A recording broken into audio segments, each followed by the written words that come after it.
quick 97 questions from me. Yeah. Hey, we had a positive test this week. We haven't seen that, but it was a little different this time because it was a fighter that fought here 3 weeks ago. So I'm curious, did that trigger any kind of added protocol or anything different that had to be done? It's going to happen. If you look at how many fights we've been pulling off with how many fighters, very few people, including my staff, everybody have tested positive. So people are going to test positive. Yeah. We said that day one. It's going to happen. I think the question was because he fought here a couple weeks ago. Obviously, he would have been negative at the time or wouldn't have been able to fight. But does that make you do anything different? Or are there added steps? It means he went somewhere in between then and now, and he picked it up. Fair enough. Fight Island is now all official. The fights are official. Curious, if we were into a situation like this in Fight Island, are there late replacements available? Is there a way to have people switch out there? No. No. We're making sure that everybody that goes over to Fight Island is negative.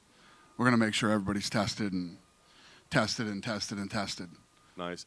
When do the fighters start getting to Fight Island? I'm curious, is it just a typical Tuesday arrival for a Saturday fight, or do they got to get there sooner? What's the plan? Off the top of my head, I don't even know. I'm doing a bunch of traveling the next few weeks too, so I'm going on the 5th. I'll get there the 5th, and I don't know what they have planned. The team has that all mapped out when everybody will get there and how that's all going to go.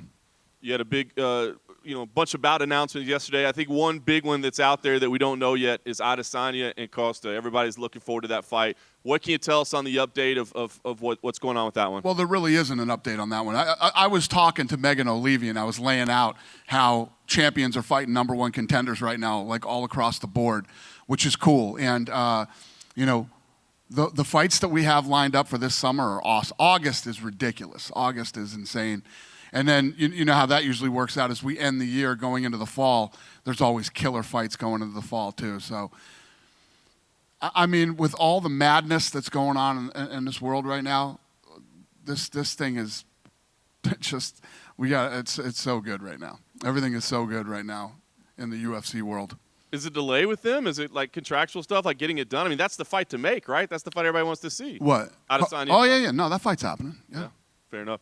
Habib took to Instagram yesterday, teased he's got big news coming. We know the unification fight is supposed to happen. Is there an update, or is that what he's teasing? Do we have a plan? I have no idea what he's doing. But, yeah, he's fighting. He'll be fighting this fall. Fair enough. And that'll be the Gaethje fight? Yes. Absolutely. And last one I wanted to ask you was John Jones. It's been a couple weeks since he kind of said he wanted to give up the belt. Have you guys made a decision on what you want to do at 205, what the direction is at 205 right now? No. Nothing yet. Hey, Dana. Did you see yesterday Mike Perry posted a video of himself with a bloodied hand? Yeah. Is that fight still on? It's old. Okay. Yeah, that's an old video. He's just playing tricks on us? Yeah. Cool. With The Ultimate Fighter, you're talking about bringing it back. Reality TV sort of moved on over the past few years. Are you looking to bring it back more like the Contender Series, how it was originally? Are you going to do any tweaks to that? The Ultimate Fighter? Yeah. Yeah, The Ultimate Fighter will be tweaked and be a little different, but listen, it was a good formula. You know, if it ain't broke, don't fuck with it. Earlier this week, we saw another MMA promotion made layoffs to their staff. No one wants to see people laid off, but does that make you feel vindicated about how hard this actually is and how people aren't giving you enough? No, I know how hard this is. Believe me. I told you guys, most of you have known me for a very long time. Whether you like me, you hate me, you don't agree with me, you agree with me. When I come out and tell you something's the hardest thing that I've ever done, this is the hardest thing I've ever done.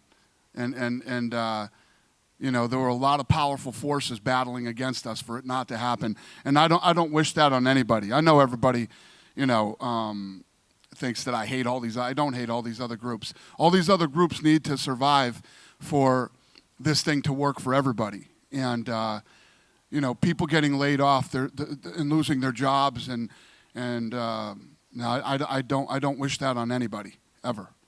This is somewhat of a depressing question, but the COVID numbers are sort of going up across the country. Do you guys have a contingency in plan if there's another lockdown later this year? Yeah, I told you guys going into this thing, I'm always thinking about what's next. And one of the frustrating parts about this whole thing is, you know, 4 months, I keep telling the story. I was telling it again this morning. 4 months ago, I could have told you anything about this business, where we were going, what was going to happen. I don't know. I don't know now. So all I do is sit around and strategize and try to plan. And I'm planning for a second shutdown. that it will happen again. I'm always thinking about the worst. What's the worst thing that it's like when you hear these guys talking about when they train, they like to put themselves in the worst positions they could possibly be in. You know, that's how I look at this business too. What is the worst position we could possibly be in? You know, and my number one goal is always I don't want to lay off any of my employees, and I don't want fighters sitting inactive and not being able to compete. And you know, when you're a professional athlete, you have a very small window of opportunity, a very limited amount of time. You know, we get into all this money shit and the stuff that's going on right now. Everybody acts like this is a fucking career. This isn't a career. This is not a career. This is an opportunity. Anything can happen at any given moment. Knee can blow out. You're back. You're this. You're that. COVID-19. You know, who the hell knows what is coming down the pipeline? So you have to take every opportunity that you can get.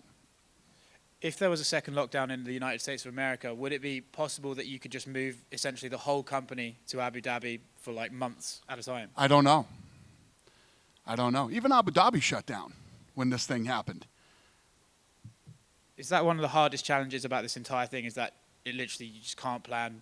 It's like you want to book Khabib, Gaethje. I promise you this, if it can be done, I will do it. Thanks, Dan. If it can be done, I will do it. I was just curious to hear, like, I know you guys are planning 4 events in Abu Dhabi for the next month, but the plan is like keep going back and forth, Abu Dhabi and Vegas? What's the question? If the plan for the UFC is like keep coming back and forth, Abu Dhabi and Vegas for the next month? We're going to be going back and forth to Abu Dhabi until the world comes back. This is an international business, and most of our fighters are international. And we have to put on so many international fights, or I'll end up smoking all the U.S. talent like that, and we wouldn't be able to put on any events. We're going to be going back and forth to Abu Dhabi, I'm assuming, for a very long time. And I spoke to Amanda Nunes last week, and she said that she was contemplating a retirement, you know. That's not true. That's not what I heard. That's not what I heard. I heard that she was just saying, you know, I've achieved everything, I've done this, I've done that she's not really contemplating retirement. She's saying, what's next for me? Well, I did like a 1-hour interview. Well, you would know better because there's definitely no language barrier between you two. So yeah, maybe the language barrier is between me and her. I just want to explain, like, she was saying that, you know, she already achieved everything in her life, that she doesn't see, like, you know, challenges right now. And she was happy with the UFC financially. It was nothing about money as well. It seems like is a place where she is right now because of her family. The thing that makes me laugh is when people say, oh, I'm pissed off about financially, whatever, I'm going to retire. Do you guys not get pissed off at work? I'm sure you guys get pissed off at work a lot. Are you going to fucking retire? No. Why? Money. You can't retire. These guys can retire. She can retire. You know, a lot of these guys can retire. You know, I hope she doesn't. You know, she's one of my favorite people ever. And coming off the performance that she just put on, you know, I think that the beautiful thing was she came out of the Geranime fight, and everybody was like, oh, she looked human, this, that, you know, all the critics were all over. She fought arguably the best female striker of all time, beat her, and she looked human in that fight. Then she came out and put a statement on her last performance. She looked incredible and put on an absolute clinic against one of the toughest women I've ever seen in my life. And after a performance like that, I would hate to think that she would want to retire, but you know, if that's true and that's where she's at right now, then she probably should. I was just curious to see, like, if you talk to her and if you know, are planning on talking to her soon. Yeah. I love that girl. I'm sure we'll talk about it and we'll see what's up.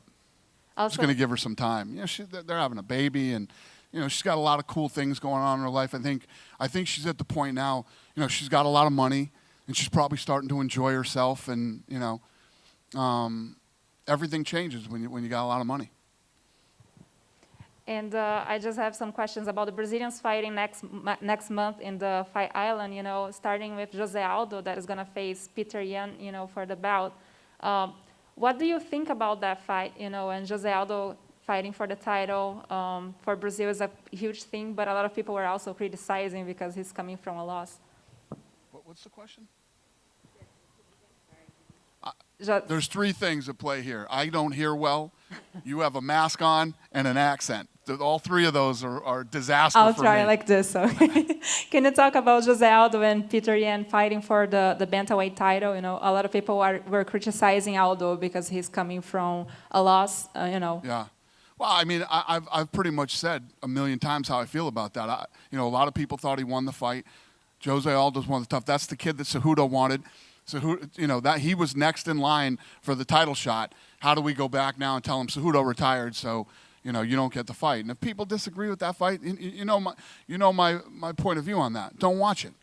Don't watch the fight if you don't like it. You know, Aldo's been around forever. The guy's a warrior, and to say that Aldo doesn't deserve anything is ridiculous. What does it represent to him, though, if he gets, you know, a second belt at this point in his career? What does that mean to him? It's huge. I mean, I guess everybody would be wrong then, wouldn't they, that he didn't deserve the title shot. So, you know, if he goes in and gets absolutely dominated and it's a one-sided fight and Aldo gets destroyed, then they were right and we were wrong, and, you know, it happens. We also have Gilbert Burns fighting for the title against Kamaru Usman. What do you expect from the fight? I expect that fight to listen. I've become an Usman fan. You guys remember when Usman came out and gave that was 30% tonight or whatever percentage he said, and you know, I went off on him that night. Ever since that night, the guy's been an absolute stud. The Colby Covington Usman fight is one of the best fights of the year, and Gilbert Burns is a well-rounded savage. And this guy wants this fight so bad. I love guys with Gilbert Burns' attitude.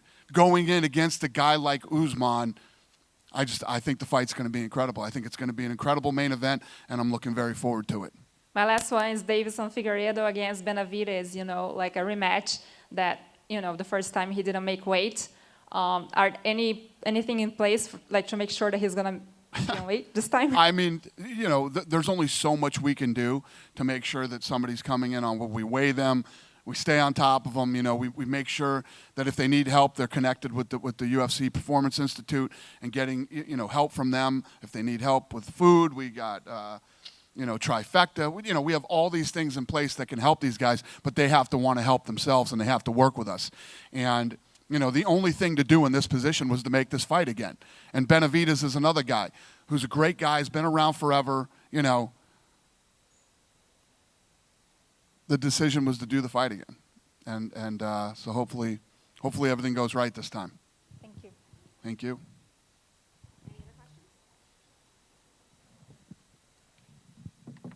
Dana, I just wanted to follow up on Amanda Nunes. If she were to walk away, what would you do with the women's featherweight belt? Would there still be a featherweight division? Probably not. What about for bantamweight? Would there? What kind of timeline? Yeah, that one will give still be her? there. What time? What kind of time? I literally just told the guys the other day to build that division. Let's get it. Start signing girls. Let's start building that division. And now my girl's talking about retirement. So apparently we got to get on the same page and figure this thing out. How long would you give Amanda to work things out before you decided to? She can do whatever she wants to do. She's the queen. She can do whatever she wants. She's got nothing. She's having a bit, like I just said, she's having a baby. She's got all these great things going on in her life right now, personally. And professionally, she's done anything that I've ever asked her to do. I mean, to go from, you know, Ronda Rousey to her, it's actually been a joy working with the women in that division, you know. I haven't always seen eye to eye with Holly Holmes people, but Holly Holm is one of the nicest human beings on planet Earth. So dealing with that division has been awesome. And back on the COVID instances, in case there is another lockdown, have you been able to speak with the Nevada Commission at all to say, like, hey, this model that we've had here has worked, and would this be something that they would allow to keep in place? It would be interesting to see. Thank you. Be interesting to see. I mean, going in, you knew we were going to do it right. I mean, who thought we weren't going to do it right and we wouldn't, you know, do everything we can? It's like I said, when you look at a lot of these other sports and you guys and other people try to compare us to the other sports, you can't compare us to the other sports. By the time we're done with Fight Island, we'll be in 10 fights or more. These guys haven't even put on a game yet. You know, look at how safe it's been done. I know at first, a lot of people were scared and a lot of things. Do you guys feel scared coming to these things anymore? Do you feel like you're ever, you know, and the athletes, our employees, everybody, we take care of our people.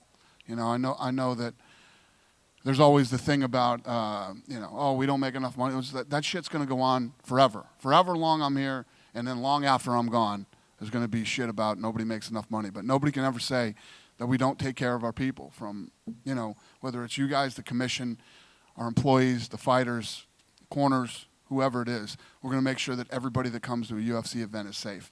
We'll spend the money and we'll do what it takes to do it right. So my point to saying that was, you know, I don't think they didn't think we would do it right the first time, but hopefully if this thing goes down again, they know that we can do this and we will do it right.